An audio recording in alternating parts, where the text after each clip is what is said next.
Heyo, and what's up, gang? Thank you once again for joining us here today on the channel. We've got more breaking news to bring to you guys, talking about current GFW Impact Champion Alberto El Patron being investigated in charges of domestic violence. We're going to talk about that. We are also going to talk about Big Cass challenging the Beast Brock Lesnar for the Universal title. I'm definitely going to give you my 2 cents on that. Plus, we have a little ditty in Today in Pro Wrestling History, and we are going to talk about all of that right here and right now on the Sledgehammer Wrestling Show. Do it.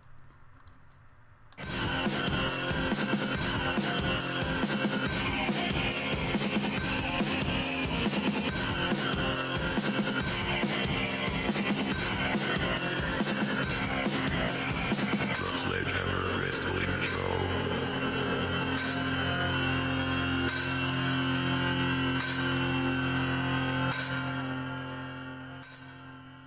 Alright, gang, let's get this started. Thank you once again for tuning in to the channel today. This, my friends, is the Sledgehammer Wrestling Show right here on Sledgehammer TV. I am your host, as always, Nick Nightmare, and we've got some breaking news to bring to you, my friends, and it's something that I'm kind of tired of talking about.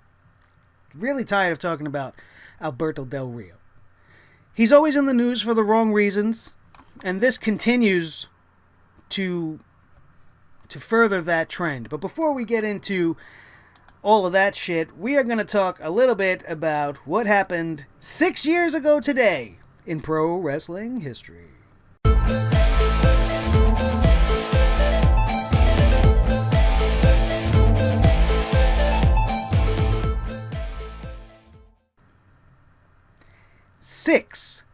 Not too long ago, just a short 6 years ago today, TNA Impact Wrestling presented Destination X from the Impact Zone at Universal Studios in Orlando, Florida. This was a mega card by today's standards. When you see the amount of talent that I am going to list to you that took place in this event, it is absolutely a spectacular card. Frankie Kazarian versus Samoa Joe. Doug Williams versus Mark Haskins. Eric Young and Shark Boy versus Generation Me, also known as the Young Bucks. Alex Shelley versus Robbie E versus Shannon Moore versus the Amazing Red, current owner of House of Glory Pro Wrestling, in an Ultimate X match to become the new #1 contender for the TNA X Division Championships. Rob Van Dam went one-on-one with Jerry Lynn. Every time those two lock up, you know it's a goddamn classic. Austin Aries, currently in the news for leaving WWE, and who could blame him after what we seen last night at Great Balls of Fire, went one-on-one with Low Key, Jack Evans, and Zema Ion for a TNA Impact contract, which he won.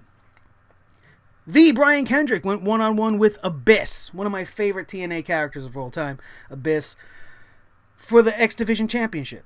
And in the main event of the evening, the phenomenal one himself, current United States Champion AJ Styles, went one-on-one with Christopher Daniels, who just recently lost the Ring of Honor World Heavyweight Championship. Did you hear what kind of a card that was? Would you love to see that card? If that was booked today, I would be heavily anticipating a card such as this. But oh, how the mighty have fallen as TNA has just gone to complete garbage. How did you screw that up? How did you lose all that talent? What the hell was wrong with Dixie Carter? And why the hell is she going to be on WWE TV? But maybe that's another story for another day. And that's what went down today, just a short 6 years ago in pro wrestling history.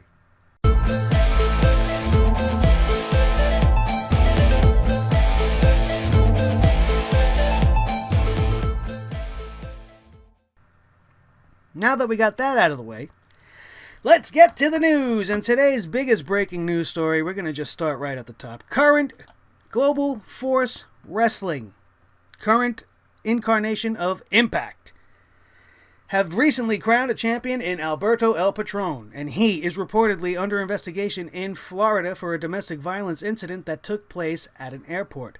According to reports, Orlando PD was called around 3 p.m. on Sunday afternoon after Del Rio allegedly got physical with an unnamed female in a domestic violence battery situation. The statement from police says there was an incident at Orlando International Airport at about 3 p.m. Sunday involving Jose Rodriguez. I guess that's his real name. The reported incident was a domestic violence battery and is still under investigation. No arrests have been made, but the case remains open, and that's all the information that was really available on the initial release of this story. Police did not confirm the name of the victim, however. He was reportedly with Paige at the airport, so the plot definitely thickens there. The report would go on to say that Global Force Wrestling will be conducting their own internal review of Alberto El Patron and his alleged domestic violence incident before making any decisions on his future with the company. A rep for GFW tells Pro Wrestling Sheet's Ryan Satin, Global Force Wrestling takes all legal situations very seriously and is looking into this matter. GFW is a privately held company and will thoroughly investigate this incident and fully cooperate with law enforcement. As we previously stated, El Patron is under investigation for a domestic violence battery incident that took place at an Orlando International Airport on Sunday.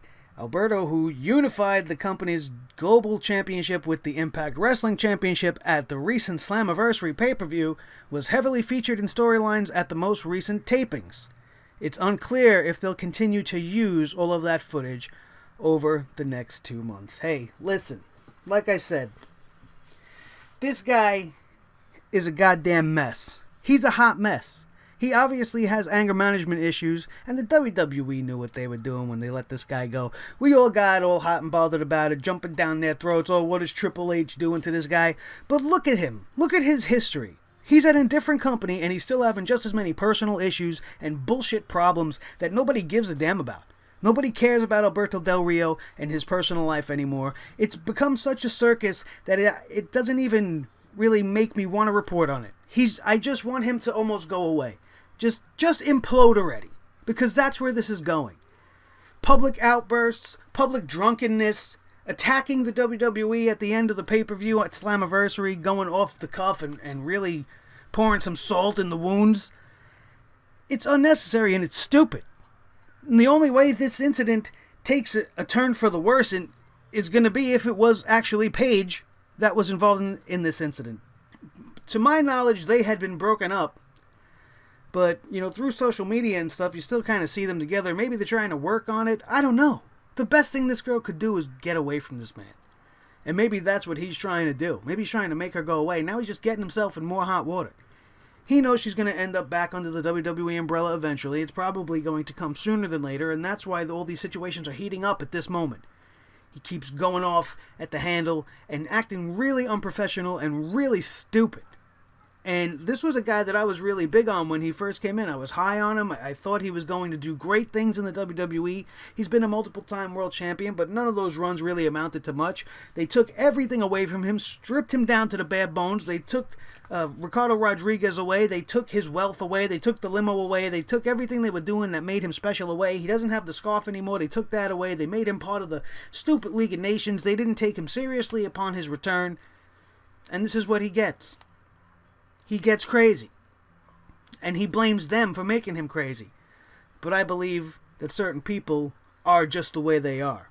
And when things continue to escalate the way they have been for Alberto Del Rio, you can't help but start to blame him at some point. This guy's got some deep, dark-rooted problem that he's got to get under control.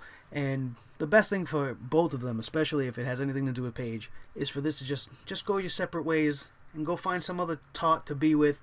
You could find some other 12-inch Magnum guy to bang. You'll have no problem. It'll be just fine. And that's what needs to happen. And if Impact Wrestling was smart, they would cut ties right now. They would take this as the opportunity to just say, you know what? Fuck this guy. He's already a big mess. He's already bringing all the wrong kinds of attention to this company. Yes, any press is good press, but this is not. This is the guy they just crowned as their heavyweight champion, and now he's being looked at for domestic violence. Get rid of him. Or at least get the title off of him until the situation settles itself. And we know what really went on. And if this is actually as bad as it seems. Because it seems pretty bad. at least to me. But that's my thoughts on that. We are going to move on to the fact that Big Cass on Raw Talk last night, the man is losing his fucking mind.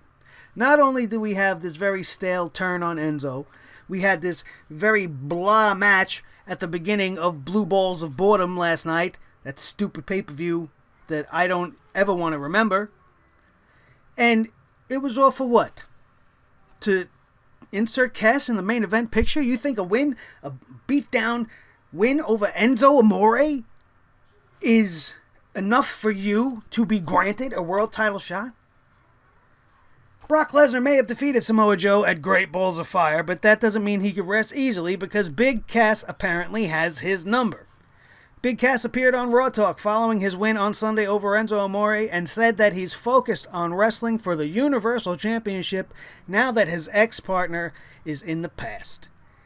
And I quote, "It would be a tough task to go up against the Beast, but if there's anybody out there that can do it, I think it's me. I think I can be the Universal Champion. In fact, I think I am the next Universal Champion." Is he joking? Is he fucking serious? Did he not just watch what Brock Lesnar did to arguably the toughest man on the roster? Does he really think he has a chance? You know, Renee Young pushed it a little bit because I watched the stupid Raw Talk after the show, and he got pretty aggressive with her, saying, you want to know why? Because she said, what makes you think that you would fare well against the Beast? A very honest and good question, quite frankly. And his answer was, because I'm 7 feet tall. You think Brock Lesnar gives a shit that you're 7 feet tall? It's just more of you for him to grab, you big retard. He's going to break your legs before you even get to move him. You're slow, and your offense is not impactful enough for me to even believe you can give Brock Lesnar a chance. You're delusional, pal. Delusional. And if you want to go further and dip into the fact that, you know, it is a TV show and somebody wrote all this shit for him, right? These people are on crack. Oh, let's have Big Cass. Big Cass is the one. He's going to be the one. He's going to turn heel, and we're going to put him right in the top against Brock Lesnar. That's what the creative says. First of all, I doubt that's really what's going on. But the fact that they scripted this little fucking ditty for him to say means that they have high hopes for him. Vince McMahon is swinging from his great balls of fire right now and hoping that Big Cass is going to be the next big thing. Or his new dominant giant. Because he doesn't have a 7-foot monster anymore outside of Braun Strowman. You're going to need more than one. Because Braun Strowman is not really getting it done anymore. I'm so tired of seeing him with Roman Reigns that you need to move on for me to care about Braun Strowman. We have to get to the next phase. Whether it's the Universal Championship or the Intercontinental Championship, whatever you got to do, just get these guys apart and start making him do different things with different guys, because I'm just tired of seeing this. Last night proved me right on everything that I've always felt about these guys. And I was pulling to be wrong. I didn't want to be right. But Roman Reigns threw himself into the back of an ambulance. And Brock Lesnar closed the door. Braun Strowman closed the door. So he didn't even put him in the back of the ambulance. It was fucking nonsense.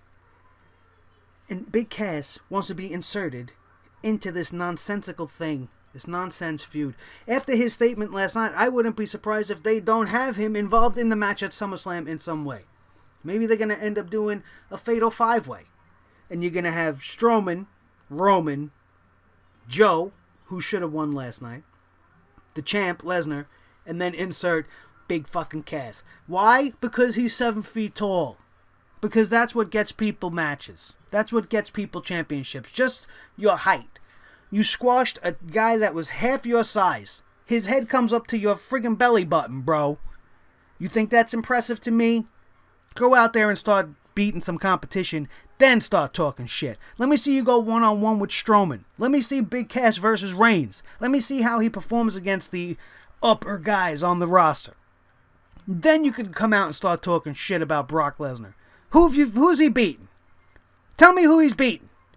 Hit me up in the comments below if you have any victory that he has had that means anything, or that would warrant him being put into the Universal Championship match. I felt the same way when they put him in when they were trying to crown the first ever Universal Championship. Why was he involved in that mix?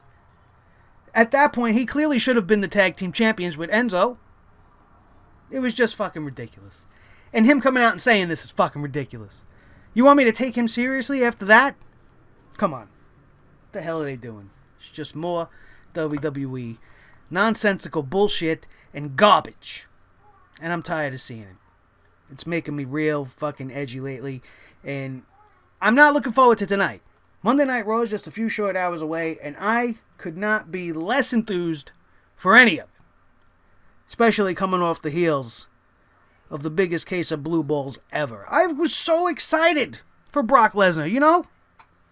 It's like, you ever been with that special somebody? You know, if you like girls, you like boys, whatever you like. You know, now let's say you're with that person, right? And you're together all week long, right? And you know Sunday night you're going to be alone, finally, right? And all week long, you're looking forward to it. You see each other, you're teasing each other, you're watching each other do silly things, you know, you're calling each other, you're saying, oh, I can't wait for Sunday, it's going to be so great, right? And then you get to Sunday, and the girl comes over, your significant other comes over, you're ready, you're just getting to that moment, you're feeling each other, you're all excited, you're ready to friggin' explode, and then she's got to go home. And she left you there, in that excited state. The blue balls, you know? That's what happened to me on Sunday night with Great Balls of Fire. So amped up and ready to see two monsters collide. Then we got what we got. And then we get fucking Big Cass coming out, running his mouth like a big dopey retard. I can't take it. I don't know if it'll even warrant a review. Maybe I'll see you guys later for a Monday Night Raw review. Maybe not. I don't know. I don't know if there'll be enough time. I don't know if my brain will be able to handle it. Maybe I'll do it in the morning. I don't know. You're going to have to stay tuned in to find out. And I want to thank you for doing just that. I am Nick Nightmare. This is Blue the Snowball Microphone. This has been the Sledgehammer Wrestling Show right here on Sledgehammer TV. Don't forget to smash that thumb for me. Give me that like. Share this video with your friends. If you have not already, hit that subscribe button and join the crew. Thank you so much for being a part of this show today. And I am out of here. And we will see you next time right here on the Sledgehammer Wrestling Show. Have a good one, boys and girls.